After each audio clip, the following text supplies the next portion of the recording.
Kalian tahu tidak apa itu konstitusi? Konstitusi merupakan suatu hukum dasar tertinggi yang memuat hal-hal mengenai penyelenggaraan negara. Konstitusi sendiri dibagi menjadi dua jenis, yaitu konstitusi tertulis dan konstitusi tidak tertulis atau konvensi. Konstitusi tertulis merupakan aturan-aturan pokok dasar negara dan tata negara yang mengatur peri kehidupan suatu bangsa dalam persekutuan hukum negara. Contohnya adalah UUD NKRI 1945, PP, KUHP, dan KEPPRES.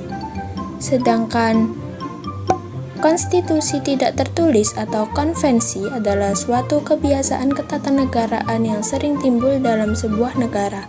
Contohnya berupa pengambilan keputusan di MPR berdasarkan musyawarah mufakat dan pidato kepresidenan. Indonesia sendiri menganut paham konstitusionalisme law.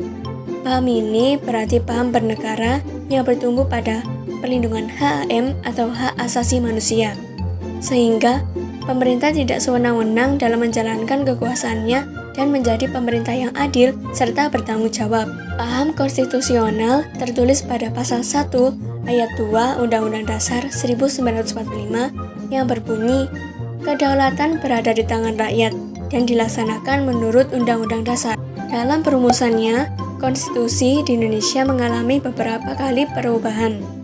Di antaranya adalah Undang-Undang Dasar 1945, UUD RSI, UUD S 1950, dan kembali lagi ke Undang-Undang Dasar 1945 sehingga mengalami 4 kali perubahan yang berlaku hingga saat ini.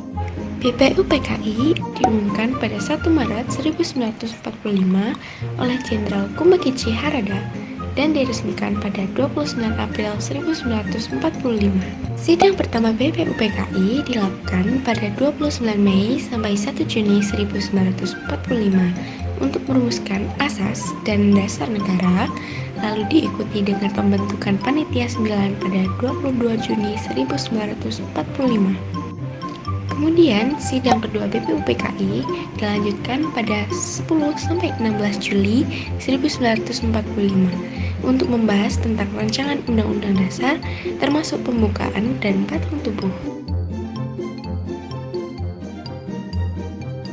Setelah menyelesaikan tugasnya, BPUPKI kemudian dibubarkan pada 7 Agustus 1945. PPKI atau Panitia Persiapan Kemerdekaan Indonesia. Sidang PPKI pertama pada tanggal 18 Agustus 1945 membahas tentang penetapan dan mengesahkan Undang-Undang Dasar 1945.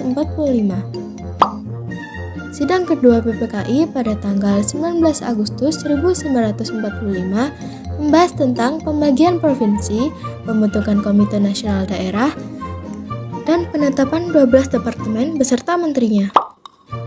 Sidang PPKI ketiga pada tanggal 20 Agustus 1945 membahas tentang pembentukan Komite Nasional, Partai Nasional Indonesia, dan Badan Keamanan Rakyat. Setelah semua tugas dari PPKI berakhir, pada tanggal 29 Agustus 1945, PPKI resmi dibubarkan.